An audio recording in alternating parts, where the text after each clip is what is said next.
Kultivasi Dewi. Bab 374. Harus dewasa.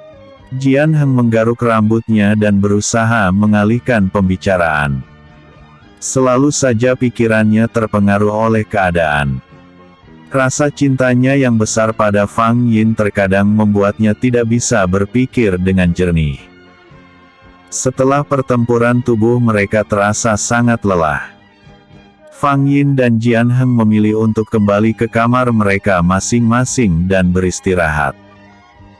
Kondisi fisik mereka juga harus dijaga mengingat hari pernikahan mereka yang tinggal menghitung hari. Persiapan mulai dilakukan. Setiap harinya para penghuni istana disibukkan dengan berbagai pekerjaan sesuai bidang mereka. Fang Yin yang biasanya selalu acuh juga ikut andil di dalamnya meskipun hanya urun pendapat saja. Pelayan suruhan dari ibunya mengganggunya setiap waktu. Mereka datang membawakan beberapa contoh pakaian, makanan, dan segala sesuatu yang akan digunakan di acara pernikahannya. Seringkali Fang Yin hanya mengangguk dan memilihnya secara asal. Menurutnya ini hal yang mudah tetapi ibunya membuatnya menjadi rumit. Segala sesuatu yang diinginkannya harus dibuat sesempurna mungkin. "Selamat siang, Yang Mulia," sapa salah seorang pelayan yang datang membawa nampan berisi beberapa buah sulaman. "Apalagi? Aku mau tidur siang. Kamu tanyakan saja pada ibuku. Jangan tanya aku lagi. Aku lelah." Fang Yin mengibaskan tangannya meminta pelayan itu pergi dari hadapannya. "Tapi, Yang Mulia," pelayan itu terlihat takut. Selirsi pasti akan memarahinya jika dirinya tidak melakukan tugasnya dengan benar. Fang Yin tidak bergeming lalu beranjak menuju ke peraduannya. Pelayan itu terpaksa pergi dari hadapannya tanpa membawa hasil. Tidak mungkin baginya untuk memaksakan kehendaknya. Orang yang dihadapinya saat ini adalah pemimpin tertinggi benua timur saat ini. "Pengawal," panggil Fang Yin. "Saya, Yang Mulia." Pengawal segera berlari ke hadapan Fang Yin. "Jangan biarkan siapapun menggangguku. Aku ingin beristirahat." Fang Yin benar-benar lelah dengan sikap ibunya. Segala hal dia meminta pendapat padanya. Kepalanya benar-benar sakit jika dia harus memikirkan semuanya. "Baik, Yang Mulia." Pengawal memberi hormat lalu kembali berjaga di depan ruangan Fang Yin. Tidak seperti yang dikatakannya, Fang Yin tidak beristirahat siang itu. Tubuhnya terasa begitu letih. Dia memilih untuk berkultivasi dan mengolah tenaga dalam yang dimilikinya. Keadaan aman yang terjadi saat ini belum tentu akan bertahan lama. Segala yang tidak mungkin bisa menjadi mungkin, begitu juga sebaliknya. Terus-menerus bersantai akan membuatnya lengah dan kehilangan kepekaannya. Saat Fang Yin sedang berkultivasi, Jian Heng datang tetapi harus kembali dengan kecewa karena pengawal memintanya untuk pergi. Selirsi, Yu Ruo dan beberapa pembesar istana pun pergi dengan tangan hampa dari sana. Tidak ada yang berani mengganggu Fang Yin sampai dia mengizinkan penjaga untuk memberi jalan pada siapa yang datang. Kaisar Si datang mengunjungi Jian Heng ke kediamannya. Meskipun tinggal di istana yang sama, mereka sangat jarang bertemu. Jian Heng lebih banyak berdiam diri di kamar sedangkan Kaisar Si sering berdiskusi bersama keluarga besar Fang Yin. "Henger," panggil Kaisar Si saat dia telah sampai di depan pintu. Tidak lama kemudian Jian Heng datang membukakan pintu untuknya dan mempersilakannya masuk. "Ayah, sepertinya wajahmu terlihat begitu serius. Jangan bilang ada masalah yang sedang terjadi." Jian Heng menerka-nerka. "Tidak ada. Aku hanya ingin mengatakan jika kedua kakakmu sudah tiba di sini. Mereka sedang beristirahat." Mungkin sebentar lagi mereka akan datang menemuimu. Mata Jian Heng berbinar mendengar kabar baik dari ayahnya itu. Beberapa waktu lalu dia memang tinggal di istana kekaisaran benua tengah tetapi sangat jarang berkumpul dengan si Hao Xiang dan si Chang Yi. Keduanya menjalankan misi untuk mengontrol wilayah di beberapa negara bagian untuk mencegah adanya penyelewengan dan indikasi pemberontakan. Aku sangat merindukan mereka. Semoga saja kedua kakakku tidak membuat ulah di pesta pernikahanku. Sangat disayangkan, mereka tidak datang membawa wanita yang mereka sukai lebih dulu. Jian Heng tersenyum geli membayangkan ekspresi kedua kakaknya ketika melihatnya menikah lebih dulu daripada mereka. Dasar anak nakal. Kaisar Si menggelengkan kepalanya. Semoga saja mereka tidak merasa iri. Selama ini mereka selalu mencoba menggoda Yiner dan ingin mengambilnya dariku.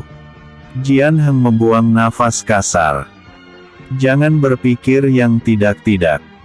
Setelah sejauh ini mereka tidak akan berani. Yiner adalah wanita yang sangat berbahaya. Mana berani mereka bermain-main dengannya. Ucapan Kaisar Si membuat Jian Heng merasa lega. Terkadang pikirannya begitu sempit oleh rasa takut kehilangan yang berlebihan. Entah sampai kapan sikap posesifnya ini akan terus bertahan. Benar juga. Yiner lebih bisa melindungi dirinya dari perlindungan yang kuberikan. Tidak seharusnya aku meragukannya. Jian Heng mencoba mengerti. Di masa mendatang kamu harus memiliki kedewasaan. Segala sesuatu harus kamu pikirkan dengan baik. Sebelum kamu mengambil sebuah keputusan sebaiknya kamu mempertimbangkan banyak hal. Setelah menikah yang kamu pikirkan bukan lagi dirimu saja melainkan istri dan anakmu juga. Jangan sampai kamu membuat kesalahan dan jadilah contoh yang baik di masa yang akan datang. Kaisar Si memberikan nasihatnya. Aku akan selalu mengingatnya, ayah. Ketegasan dan kewibawaanmu menjadi tauladan bagiku. Di masa mendatang aku akan banyak bertanya padamu tentang segala hal yang mungkin belum terpikirkan olehku saat ini, ucap Jian Heng merasa jika dirinya sangat minim pengalaman. Datanglah kapanpun kamu mau. Ayah akan menjadi rumah keduamu setelah keluargamu. Meskipun kamu telah menikah dan memiliki kehidupan baru, kamu tetaplah putraku. Tidak ada yang bisa memutuskan ikatan darah meskipun kita terhalang sejauh 7 benua sekalipun. Kaisar Si merasa haru. Putra ketiganya yang masih sangat muda itu akan menikah mendahului kedua kakaknya. Mungkin saja ada beban mental yang harus ditanggung olehnya tetapi semua sudah menjadi takdir yang harus tetap mereka jalani. Dalam sebuah ikatan persaudaraan tidak menjamin jalan hidup akan sama. Di bawah naungan takdir masing-masing orang memiliki ketetapannya sendiri-sendiri. Ayah dan anak itu terus berbincang dan bertukar pikiran tentang banyak hal hingga lupa waktu. Matahari telah turun ke peraduannya dan menarik tirai malam. Suasana gelap mulai menyelimuti dunia dan membuat sekeliling mereka menjadi samar. Henger, henger, teriak si Chang Yi sambil menggedor-gedor pintu kamarnya. Tenanglah. Mungkin dia sedang bersiap-siap untuk menemui kita. Si Hao Xiang mencoba menenangkan Chang Yi. Mana ada. Henger selalu melakukan sesuatu dengan lamban. Chang Yi kembali mengetuk pintu tetapi tangannya menyentuh udara kosong karena Jian Heng telah membukanya. Siapa yang kamu bilang lamban? Tanyanya sambil menatap kakaknya kesal. Ya, kamulah. Siapa lagi? Chang Yi melipat tangannya di dada dan menunjukkan wajah pongahnya. Astaga! Kakak macam apa kau ini? Masuklah. Jian Heng kembali berjalan masuk ke dalam kamarnya. Rambutnya masih berantakan setelah mandi. Saat ini dia juga belum mengenakan pakaiannya dengan benar. Semuanya dia abaikan dan membiarkannya begitu saja demi menyambut kedua kakaknya. Mereka bertiga duduk di depan sebuah meja. Kedua kakaknya ingin meminta sesuatu kepada Jian Heng mengingat dia akan mendahului mereka untuk menikah. Bersambung. Bab 275. Jian Heng menatap kedua kakaknya bergantian. Mereka tidak mungkin datang ke sana tanpa tujuan. Melihat senyum jahil si Changyi, Jian Heng merasa ada yang tidak beres dengan keduanya. "Kakak, kalian terlihat sangat gembira. Terima kasih sudah mau datang ke pernikahanku." Jian Heng mencoba bersikap manis. Saat ini dia adalah tuan rumah meskipun dirinya belum resmi menikah dengan Fang Yin. "Tidak perlu sungkan, Henger. Kamu masih bisa memberikan kami hadiah yang memadai untuk kedatangan ini. Sebagai seorang adik yang berbakti, kamu tidak boleh terlalu pelit pada kami." Si Changyi berbicara dengan nada bercanda tetapi sebenarnya dia serius. Jian Heng menggeleng. Tidak kuasa menolak permintaan kakaknya tersebut, Jian Heng segera mengeluarkan beberapa barang berharga miliknya yang tentunya bukan koin emas. Ada beberapa giok dan kristal roh yang berhasil dia kumpulkan.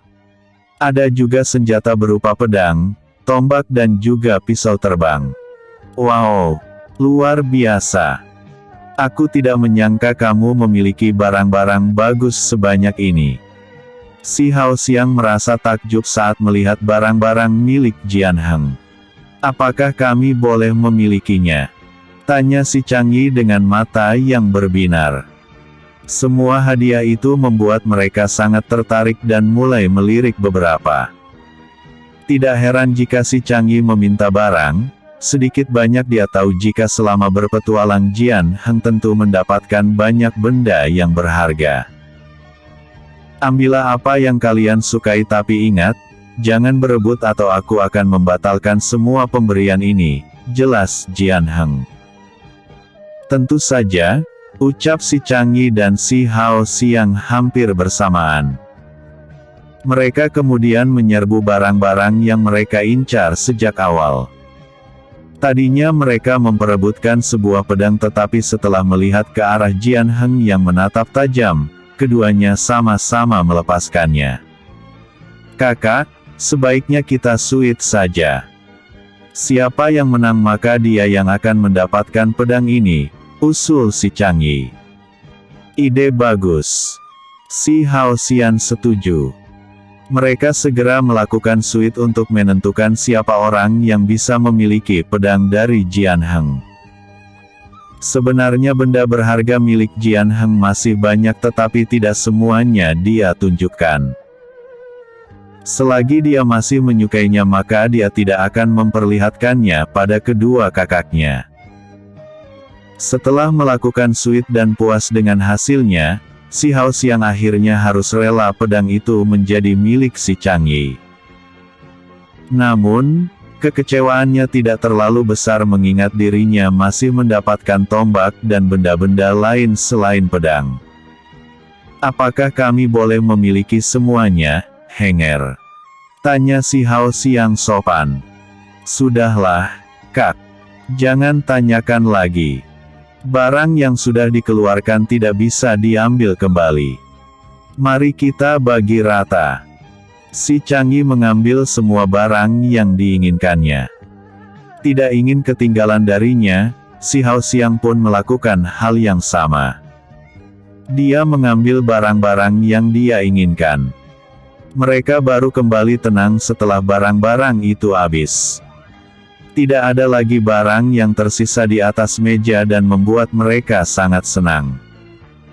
"Bagaimana keadaan Kekaisaran Benua Tengah selama ayah berada di sini?" tanya Jian Heng. Tangannya menuang minuman hangat ke dalam gelasnya. Dia juga menuang minuman herbal itu untuk kedua kakaknya. Aroma minuman yang tidak biasa membuat si Hao Xiang dan si Changyi bertanya-tanya. Aku merasa ada aroma aneh di dalam minuman ini.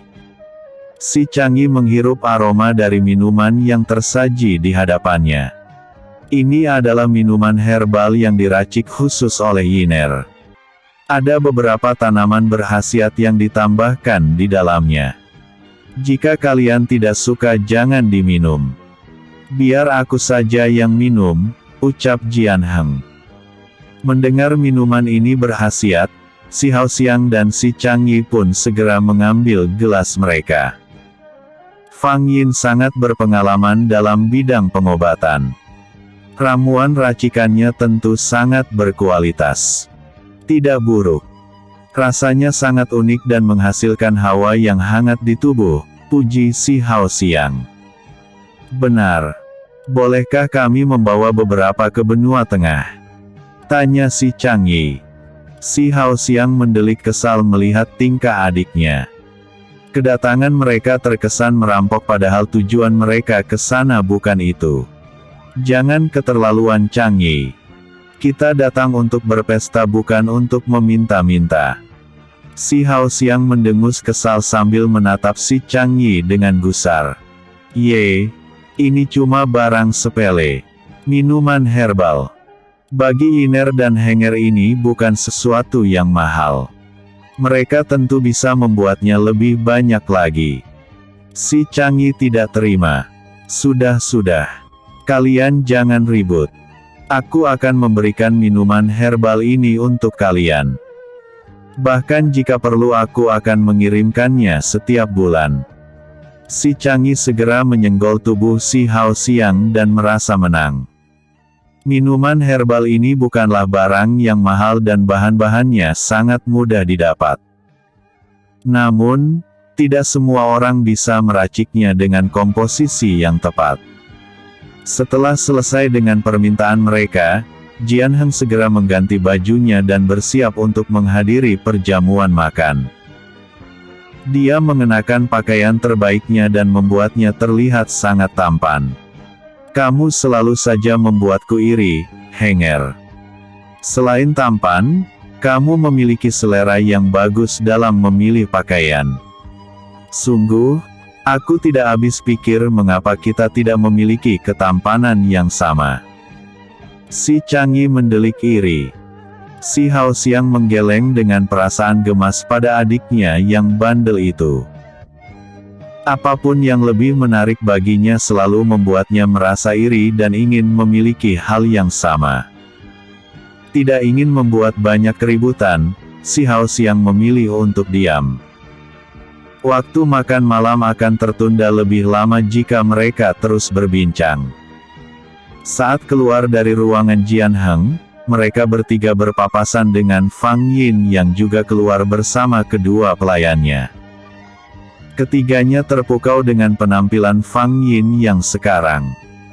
Dari hari ke hari terlihat semakin cantik. Selama ini Fang Yin hidup di alam bebas dan berpenampilan seperti yang dia mau, sedangkan kini dia adalah pemimpin benua timur yang selalu disorot dan menjadi pusat perhatian.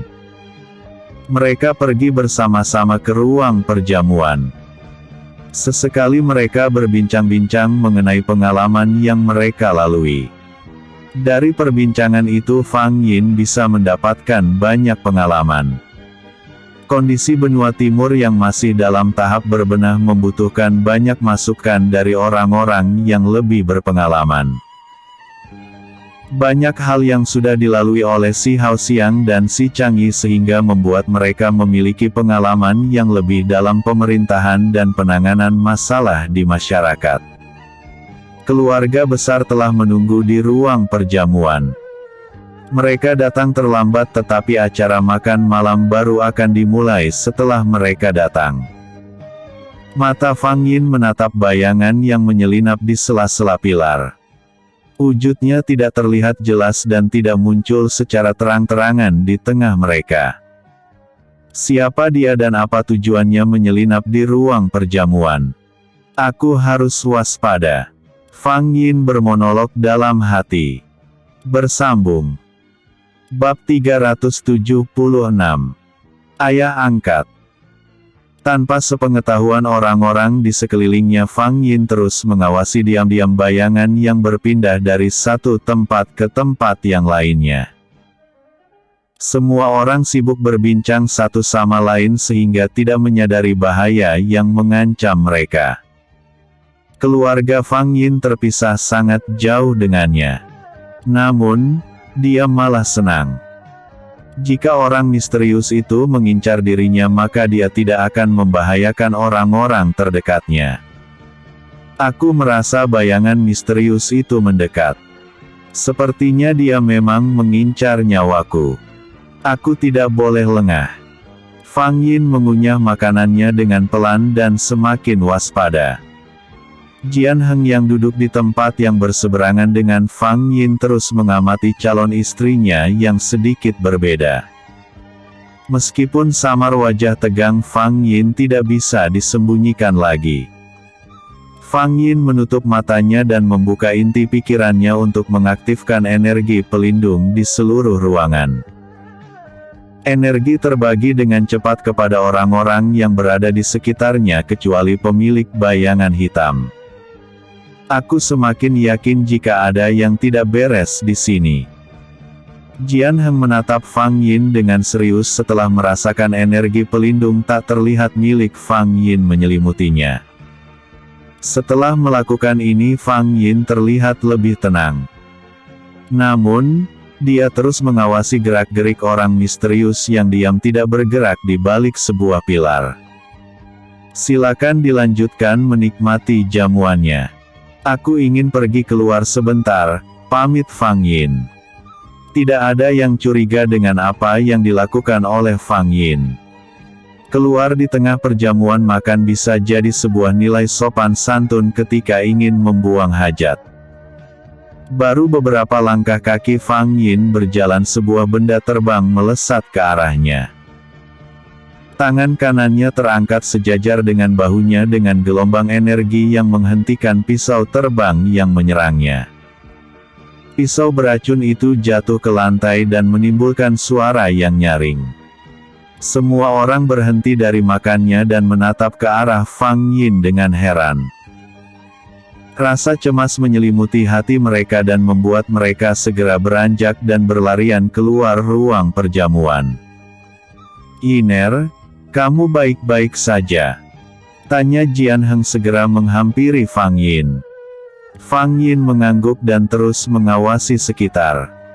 Hawa asing yang tidak ditandai dengan energinya masih berada di dalam ruangan. Sepertinya dia tidak segan untuk melawannya secara terang-terangan lagi. "Semua orang tolong keluar dari ruangan ini," seru Fang Yin melihat beberapa keluarganya dan keluarga Jian Heng masih berada di dalam ruangan. "Aku akan tetap di sini bersamamu." Jian Heng tidak ingin meninggalkan Fang Yin seorang diri. "Apakah aku boleh tinggal?" tanya si Changyi yang datang bersama si Hao Xiang menghampiri Fang Yin dan Jian Heng. "Tolong bantu aku untuk melindungi para penghuni istana yang ada di luar. Aku takut penyusup itu memiliki pasukan tersembunyi yang diam-diam masuk ke istana." Fang Yin mengkhawatirkan keadaan di luar ruang perjamuan. "Baiklah. Jaga diri kalian." Si Hao Xiang menepuk bahu Jian Heng lalu bergegas keluar bersama si Changyi untuk memeriksa keadaan. Kini tinggal Fang Yin dan Jian Heng yang tinggal di dalam ruang perjamuan untuk menghadapi penyusup yang bersembunyi di sana. Keduanya merasakan hawa energi lain yang bersembunyi di balik sebuah pilar. Fang Yin dan Jian Heng saling berpandangan. Tidak ingin membuat ruang perjamuan menjadi berantakan, Fang Yin memilih untuk berteleportasi dan menangkap penyusup dengan tangannya. Peran Jian Heng selanjutnya mengikat penyusup dan tidak membiarkannya terlepas begitu saja. Meskipun tidak mengeluarkan kata-kata, dia tahu apa yang diinginkan oleh Fang Yin. Dalam sekejap mata Fang Yin telah menghilang diikuti oleh Jian Heng yang melompat menuju ke tempat persembunyian penyusup. Kehadirannya yang terlihat jelas membuat penyusup bergerak mundur untuk menghindar. Namun, tubuhnya tidak bisa bergerak ketika Fang Yin telah membatasi geraknya dengan menyergapnya tiba-tiba. Penyusup terkesiap ketika mendapati Fang Yin telah berdiri di belakangnya. Keadaannya yang lengah dimanfaatkan oleh Jian Heng untuk mengikatnya dengan energi jiwa. Dalam sekejap penyusup itu berhasil diringkus oleh keduanya. Penampilannya yang tertutup dan keberadaannya yang terlindung di tempat yang gelap membuatnya sulit untuk dikenali. Jian Heng menariknya ke tempat yang lebih terang untuk mengetahui siapa orang itu. Aku seperti tidak asing dengan jejak energi ini tetapi tidak ingat tentang siapa pemiliknya. Fang Yin tertegun sejenak lalu pergi menyusul Jian Heng ke tengah ruangan. "Iner, apa yang akan kita lakukan padanya?" tanya Jian Heng.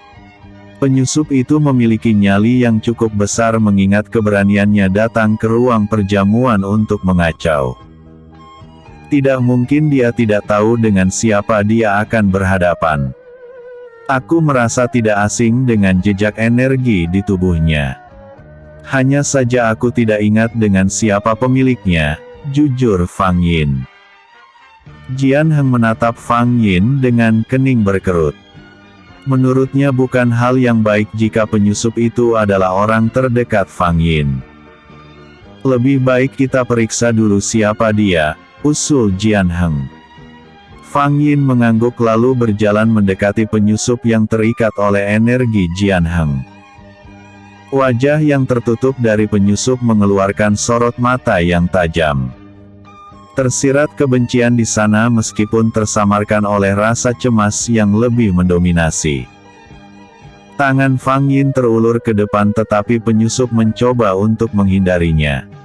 Dia berusaha untuk menarik kepalanya menjauh. Namun, usahanya menjadi sia-sia mengingat tubuhnya terikat sangat kuat. Tidak ingin gagal lagi, Fang Yin bergerak dengan cepat menarik penutup wajah penyusup.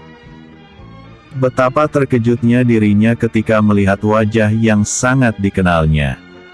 Perpisahan yang begitu lama tidak membuatnya melupakan orang itu begitu saja. "Tuan Si," pekik Fang Yin kepada ayah angkatnya. Sebelum dia menjadi seperti ini dia pernah tinggal di kediaman keluarga Si sebagai budak. Nasibnya berubah ketika dirinya berhasil menyelamatkan putranya.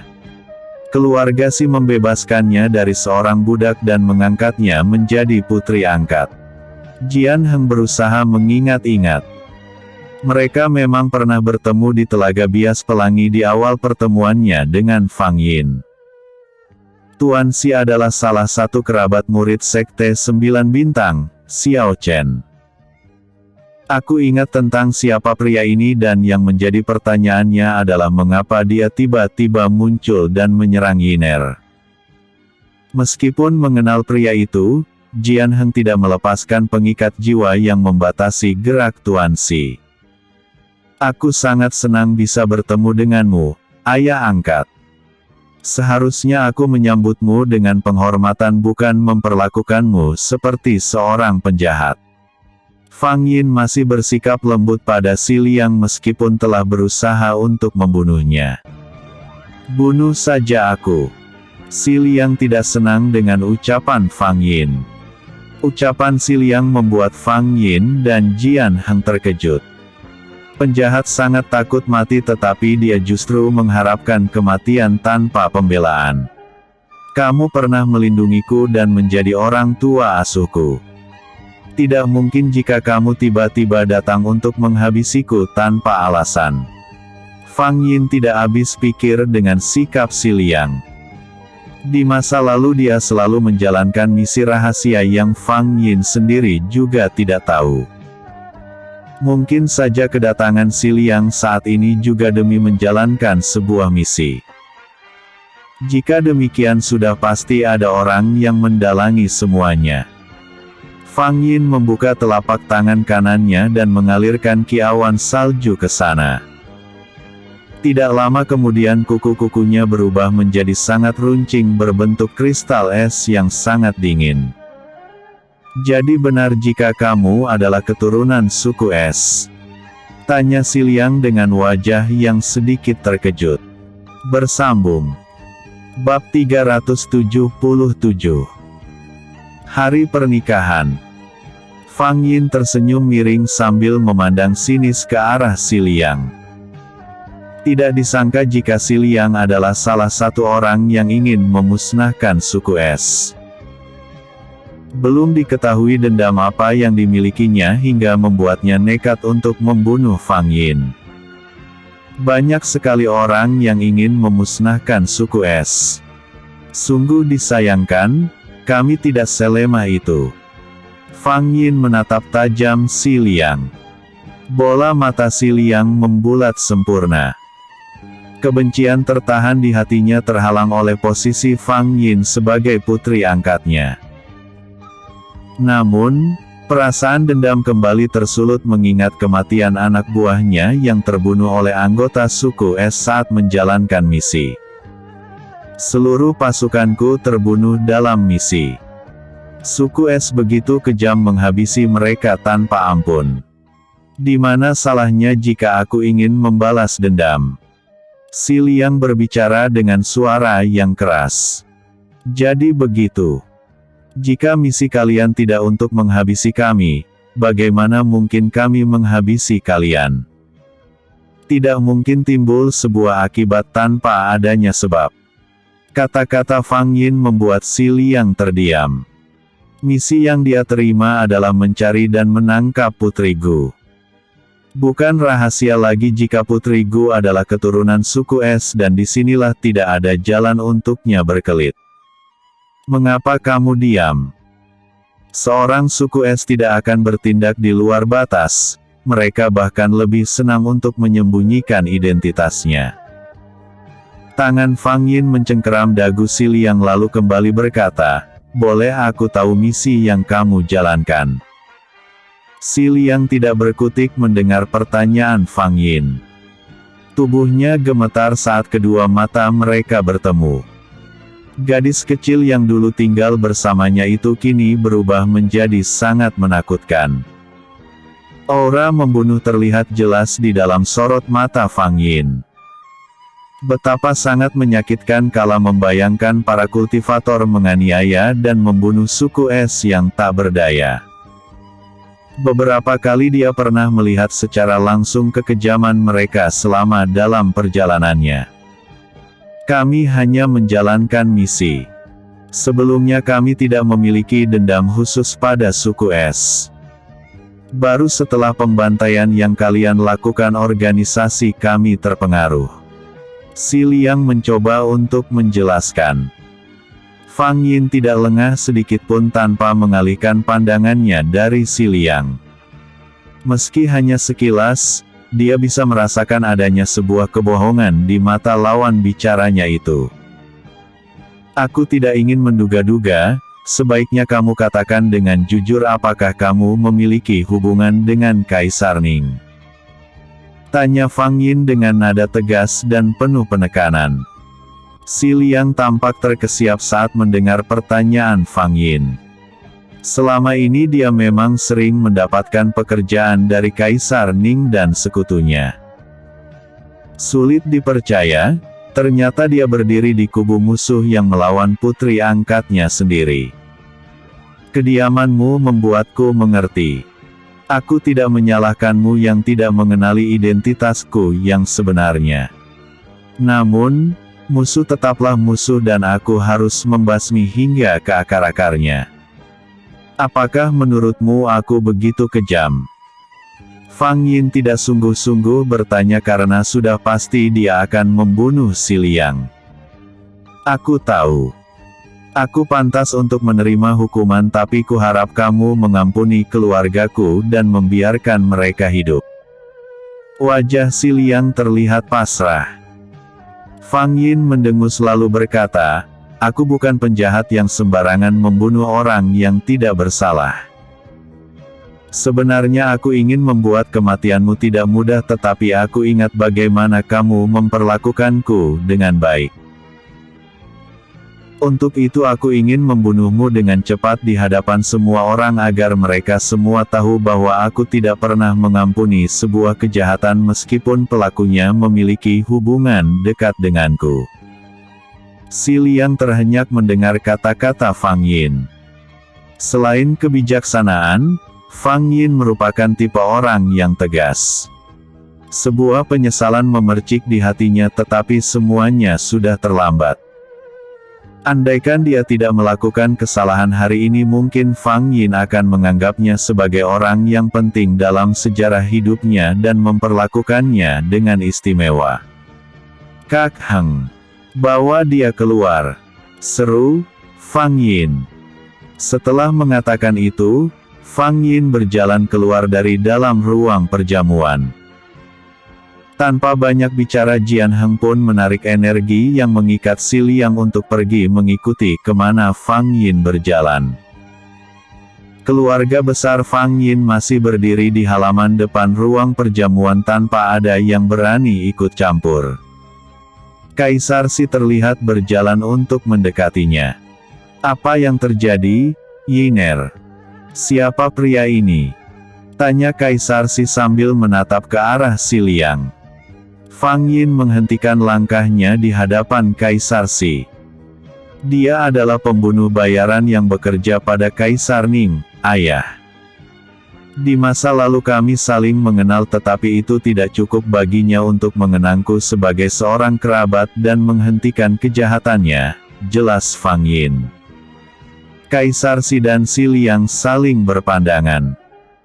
Meskipun keduanya memiliki marga yang sama, tetapi mereka tidak memiliki hubungan satu sama lainnya. Kesamaan nama keluarga tidak membuktikan jika keduanya memiliki sifat yang sama. "Biar aku yang menghabisinya. Siapapun yang berniat jahat pada putriku maka harus berhadapan denganku." Aura energi menakutkan mulai menyelimuti tubuh Kaisar Si akibat dari kemarahannya. Pernikahan putranya sebentar lagi dilaksanakan, tetapi masih ada saja yang berani menyusup dan menembus ketatnya penjagaan. Butuh pelampiasan untuk meluapkan emosinya yang meluap. "Tapi ayah..." Jian Heng berniat untuk mencegah sang ayah, tetapi Fang Yin memberinya isyarat untuk membiarkannya. "Silakan, ayah." Fang Yin tidak ingin mengotori tangannya dengan membunuh Si Liang. Wajah Si Liang terlihat panik ketika melihat kemarahan di mata Kaisar Si. Akan tetapi, dia tidak bisa melawan. Ikatan energi Jian Heng terlalu kuat, untuk bergerak pun dia sangat kesulitan, apalagi untuk melawan. Dengan pasrah Si Liang menerima serangan demi serangan dari Kaisar Si hingga membuat keadaannya benar-benar tidak berdaya. Kaisar Si tidak ingin Si Liang mati dengan cepat. Dia sengaja memberi serangan ringan tetapi menyakitkan. Semua orang yang menyaksikannya tidak sanggup melihat pemandangan sadis di depannya. Mereka merasa ngeri setiap kali mendengar teriakan memilukan dari Si Liang.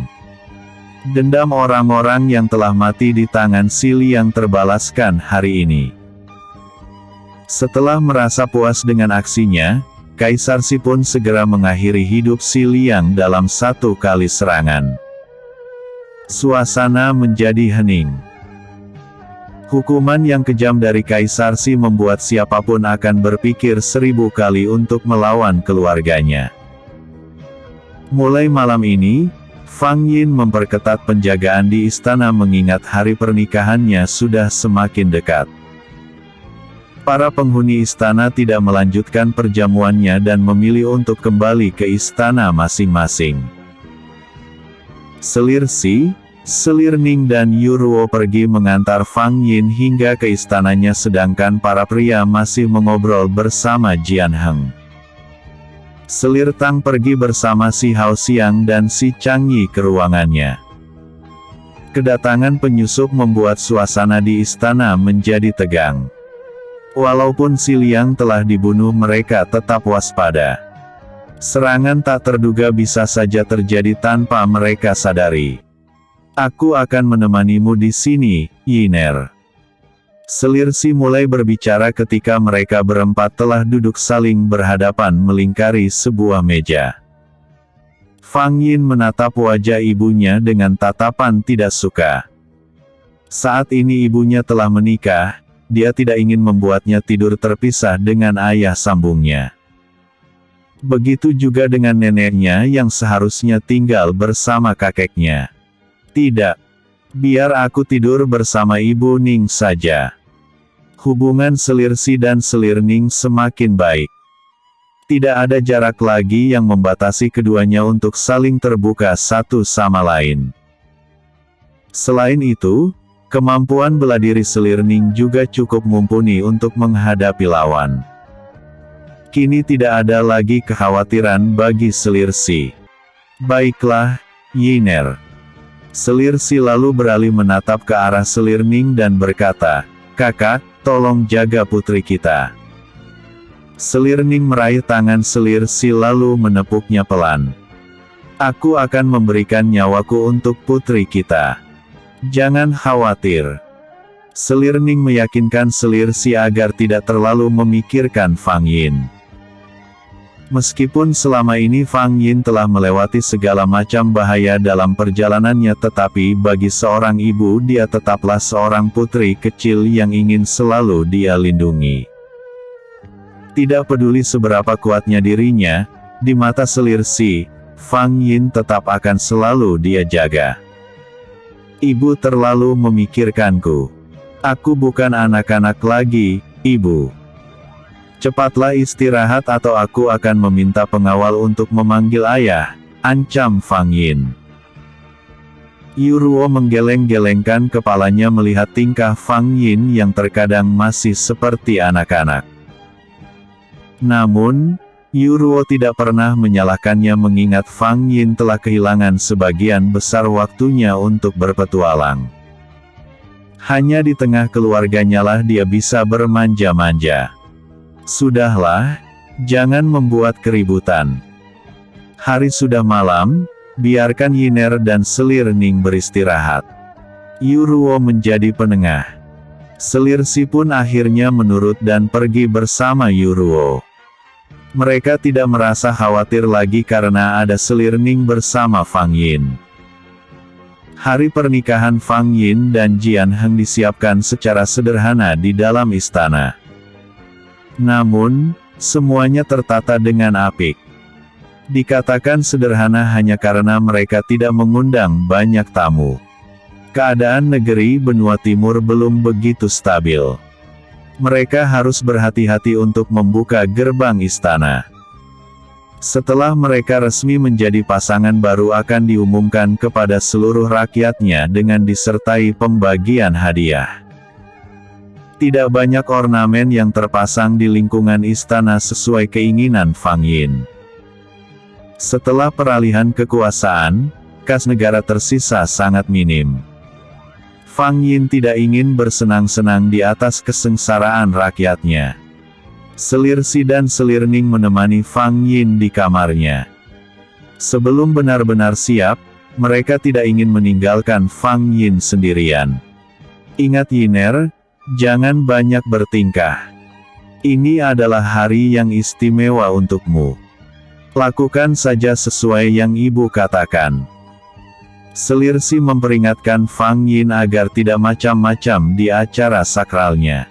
"Ibu jangan khawatir. Aku akan bertanya pada para dayang jika aku lupa prosesinya," ucap Fang Yin. "Apa? Kamu jangan membuat ibu malu, Yiner. Sebelum kamu keluar dari kamar ini kamu sudah harus paham apa yang akan kamu lakukan nantinya." Selir Si memegang pelipisnya dan memijatnya pelan. Fang Yin membuka penutup wajahnya dan menatap ibunya dengan wajah cemberut. Ibunya terlalu meremehkannya dan ingin semuanya berjalan dengan sempurna. "Aku bukan anak kecil, Ibu. Jangan khawatir. Tadi aku hanya bercanda," bohong Fang Yin. Padahal dia memang sering melupakan banyak hal jika sedang gugup. Selir Si merasa tenang. Selir ketiga, sebaiknya kita bergabung dengan yang lainnya sebelum acara dimulai, ucap Selir Ning pada Selir Si. Kamu benar. Selir Si kembali menoleh pada Fang Yin. Yiner, ini adalah momen yang sangat penting dalam hidupmu. Jangan melewatkan setiap prosesnya. Ikuti arahan dari penghulu. Selir Si mengucapkan pesan terakhirnya sebelum pergi dari ruangan Fang Yin. Aku akan mengingat pesan ibu. Fang Yin tersenyum. Selir Si dan Selir Ning pergi meninggalkan ruangan Fang Yin. Mereka bergabung dengan yang lainnya di tempat prosesi pernikahan akan dilangsungkan. Di sana juga telah berkumpul mempelai pria dan keluarganya. Setelah kepergian ibunya, Fang Yin merasa benar-benar gugup. Beberapa kali dia terlihat menggerakkan tangan dan kakinya untuk mengurangi rasa gugupnya. Kita ke depan saja sekarang. Semakin lama aku malah semakin tak karuan.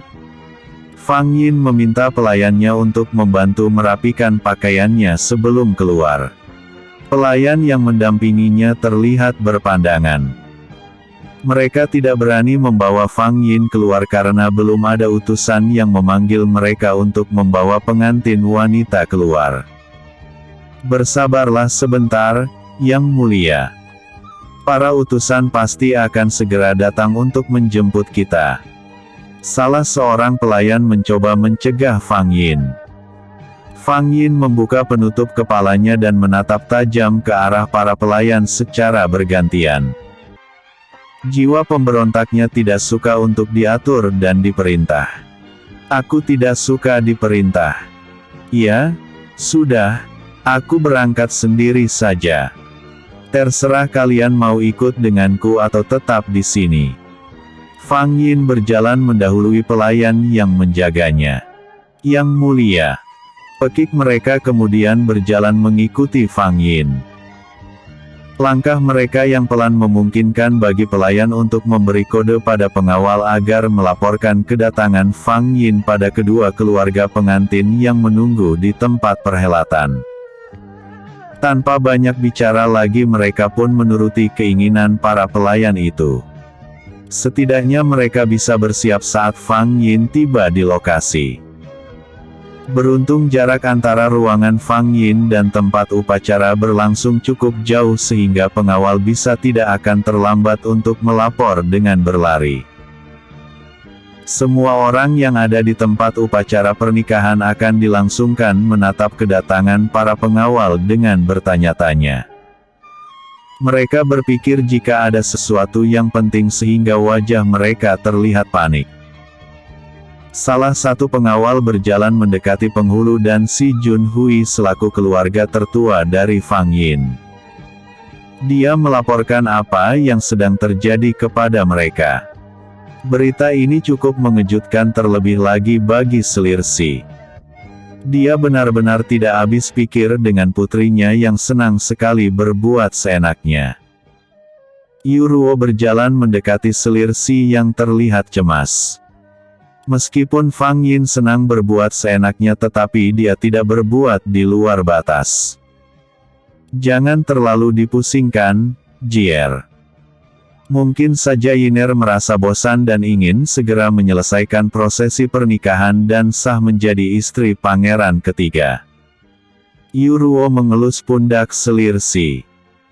Aku sudah mengatakan banyak hal pada Yiner tetapi sepertinya dia memiliki pendirian sendiri. Bagaimana bisa dia mendahului perintah? Selir Si menggelengkan kepalanya tak habis pikir. Yuruo tersenyum. Sedikit banyak Fang Yin memiliki sifat yang sama dengannya. Setiap kali melihat kenakalan Fang Yin, Yuruo teringat akan masa mudanya. Sudahlah. Semuanya bisa diatur, bela Yuruo tidak ingin merusak momen sakral hari ini. Bersambung.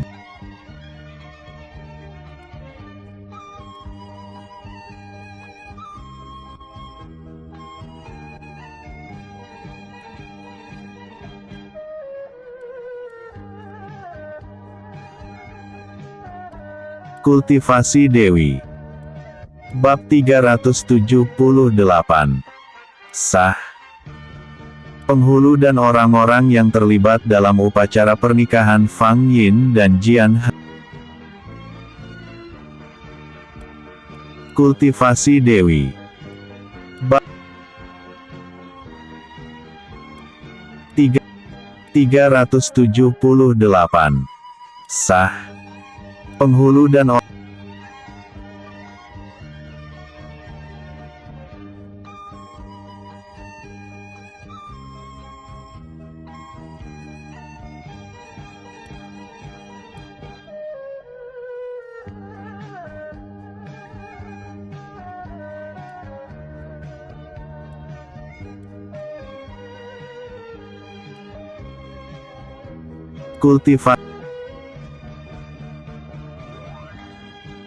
Kultivasi Dewi. Dewi.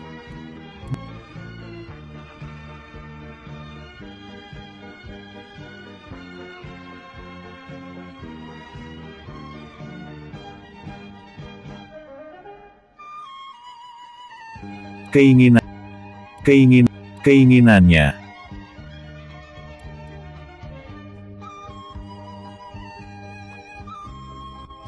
Kultivasi Dewi. Bab 378. Sah. Penghulu dan orang-orang yang terlibat dalam upacara pernikahan Fang Yin dan Jian Heng bersiap untuk menyambut kedatangan Fang Yin. Mereka juga meminta Jian Heng untuk berdiri dan menunggu mempelai wanita di pintu masuk. Pernikahan Fang Yin dan Jian Heng berlangsung dengan hikmat meskipun diawali dengan huru-hara kecil.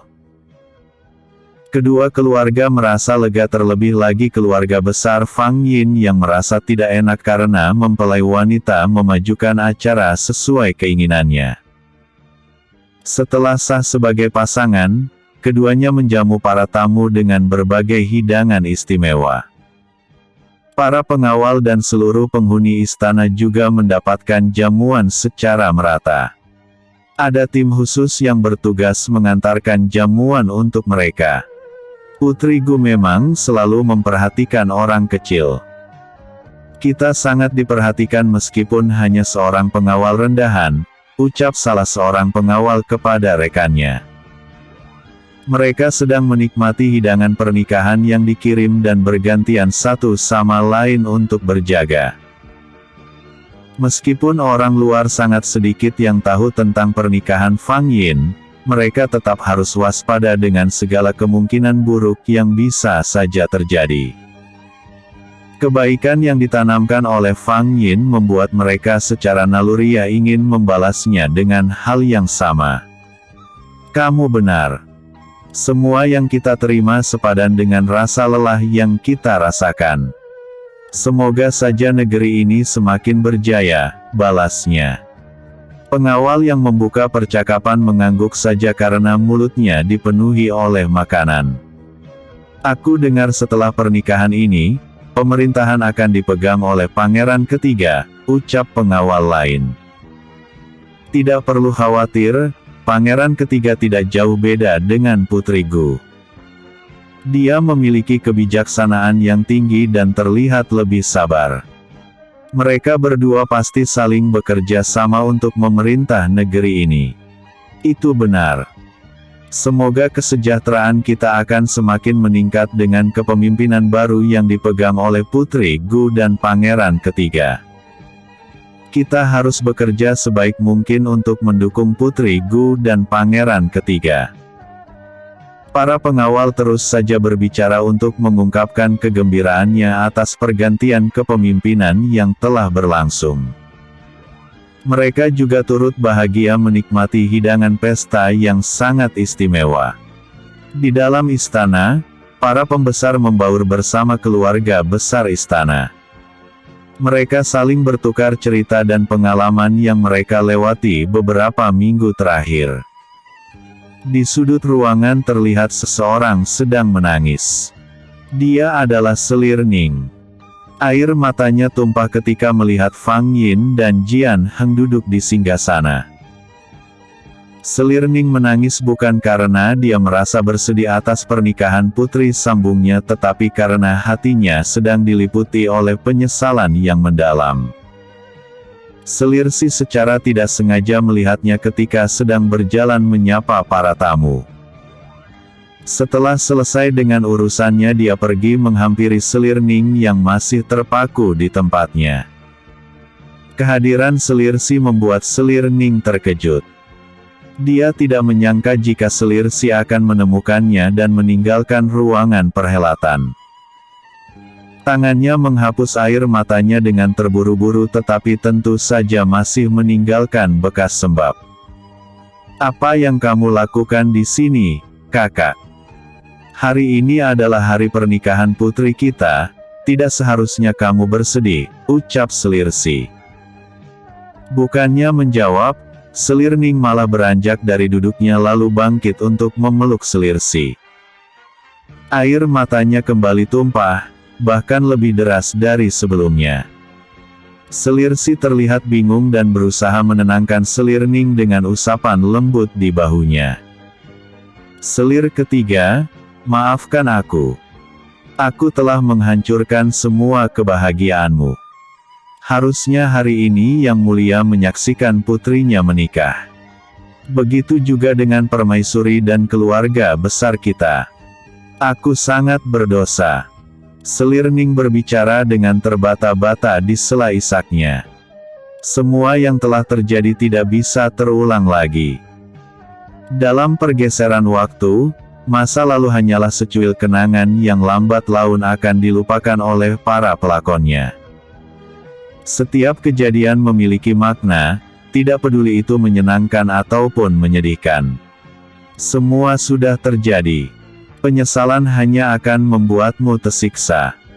Kami sudah memaafkanmu, begitu juga dengan Yiner. Lupakanlah, mari kita hidup dengan damai dan mendukung putri kita untuk membuat perubahan di negeri ini. Selir Si mengusap air mata di pipi Selir Ning. "Pantas saja Yang Mulia sangat menyayangimu. Kamu sangat baik dan tulus meskipun aku seringkali menyakitimu di masa lalu. Terima kasih." Selir Ning tersenyum di tengah air matanya yang berderai. "Tersenyumlah, jangan menangis lagi." Selir Si mengeluarkan sebuah sapu tangan lalu memberikannya pada Selir Ning. Meskipun terlihat lusuh, tetapi sapu tangan itu memiliki struktur yang lembut dan mampu menyerap air. Selir Si menambahkan beberapa herbal yang membuatnya berbau sangat wangi. Selir Ning mengangguk dan menerima sapu tangan Selir Si. Wajahnya terasa sejuk ketika tersentuh oleh sapu tangan. Herbal yang tersimpan di dalamnya meninggalkan sensasi kesegaran.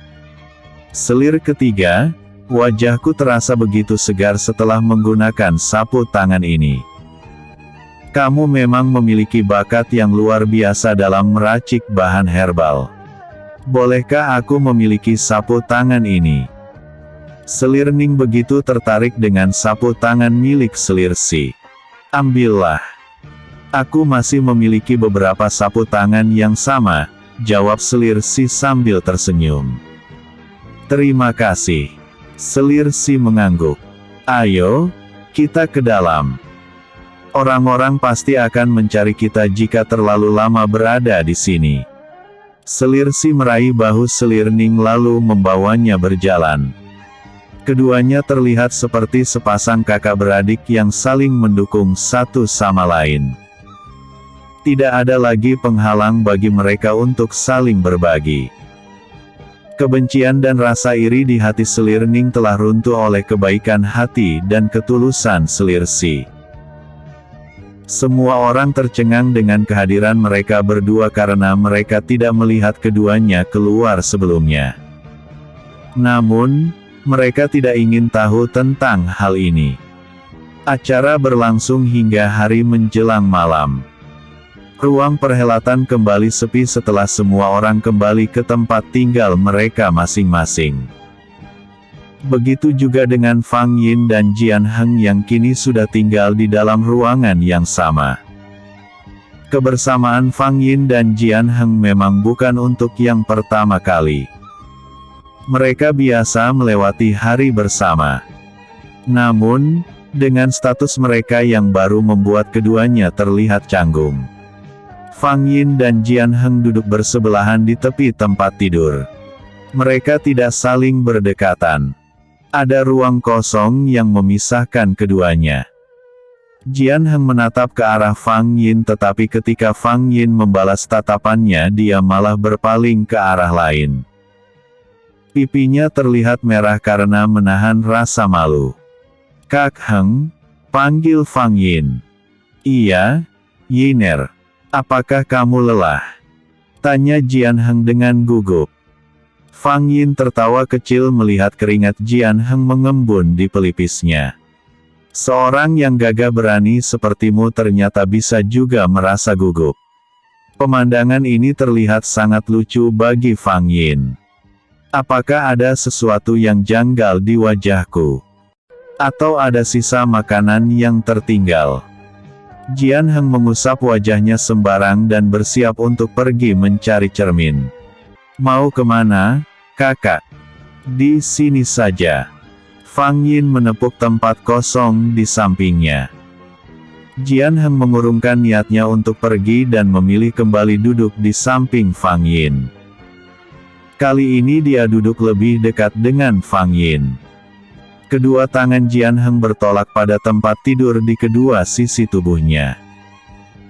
Masih dengan sikapnya yang malu-malu, Jian Heng memaksakan diri untuk bersikap biasa. Fang Yin meletakkan telapak tangannya di atas telapak tangan Jian Heng. Perlakuan ini membuatnya salah tingkah dan berdebar. "Tanganmu dingin sekali, Kak Heng. Benarkah?" "Mungkin perasaanmu saja, Yiner. Aku tidak sedang kedinginan," elak Jian Heng. Fang Yin mengabaikan ucapan Jian Heng dan memilih untuk menyandarkan kepalanya di pundak pria yang telah resmi menjadi suaminya itu. Tangannya menggenggam erat tangan Jian Heng. Rasa hangat mulai menjalar di tubuh keduanya, menggambarkan betapa bahagianya mereka hari ini. Bibir keduanya tertutup rapat, tetapi mereka saling tahu apa yang diinginkan dari diri mereka masing-masing. Hati kian berdesir ketika jarak mulai terkikis dan abis tak bersekat. Tanpa aba-aba semuanya terjadi begitu indah ketika wajah mereka saling menyentuh. Semakin lama mereka semakin berani untuk menuntut satu sama lain. Ada sedikit rasa canggung di antara keduanya, tetapi mereka sama-sama tidak bisa menahan diri. "Yiner, bolehkah aku?" Bisikan Jian Heng terhenti ketika pengawal yang berjaga di depan kamar mengabarkan kedatangan kedua kakaknya. Fang Yin tersenyum geli ketika melihat kekecewaan di wajah Jian Heng. Hari masih terlalu sore, memang belum saatnya untuk memulai aktivitas mereka sebagai pengantin baru. "Jangan khawatir, kita masih punya banyak waktu. Lagi pula ini masih sore. Aku ingin pergi mandi, kamu saja yang menemui kakak." Fang Yin merapikan pakaiannya yang sedikit berantakan. "Baiklah. Aku akan membukakan pintu untuk kakak sekaligus mengantarmu ke depan pintu." Tidak ada pilihan lain bagi Jian Heng dan memaksanya untuk pasrah pada keadaan. Keduanya berjalan beriringan ke depan pintu dan mendapati si Hao Xiang dan si Chang Yi telah berdiri di depan pintu ketika Jian Heng membukanya. Berbeda dengan Fang Yin yang terlihat malu-malu ketika berhadapan dengan kedua kakak iparnya, Jian Heng lebih percaya diri. Dia bahkan sengaja tidak membetulkan baju dan rambutnya yang berantakan. "Mari silakan masuk, kakak. Aku akan pergi ke pemandian sekarang. Maaf tidak bisa menemani kalian untuk berbincang-bincang," pamit Fang Yin dengan sopan. "Ah, iya, silakan mandi." Hari semakin sore dan sebentar lagi suasana menjadi gelap. Si Hao Xiang mempersilakan Fang Yin pergi. "Baiklah, Jawab Fang Yin sambil membungkukkan badannya sebentar untuk memberikan hormatnya sebelum berlalu. Si Hao Xiang dan si Chang Yi berjalan memasuki ruangan Jian Heng, mendahului Jian Heng yang masih termenung. "Henger, kamu terlihat sangat berantakan. Apa jangan-jangan kamu sudah memulai pertempuran?" tanya si Chang Yi sambil memandangi Jian Heng dari ujung rambut hingga ujung kaki. Si Hao Xiang juga ikut-ikutan melihat ke arah Jian Heng dengan pandangan yang sama. Dia bahkan berjalan memutari tubuh Jian Heng dan mencari-cari sesuatu yang janggal dari adiknya. "Kalian ada-ada saja. Memangnya kenapa kalau aku bermesraan dengan Yiner? Tidak ada yang melarangnya karena kami sudah menikah." Jian Heng terlihat kesal dengan sikap kedua kakaknya. "Iya? Juga, iya. Kok aku jadi ingin tahu?" Si Hao Xiang mengetuk bibirnya dengan ujung telunjuk tangan kanannya. Jian Heng kembali berjalan lalu menjatuhkan tubuhnya di samping sebuah meja. Si Hao Xiang dan si Chang Yi menyusulnya. Tiga bersaudara itu terdiam dan saling melempar pandangan satu sama lain. Bersambung. Episode sebelumnya. Bab 377. Hari Pernikahan. Episode berikutnya. Bab 379. Salah paham.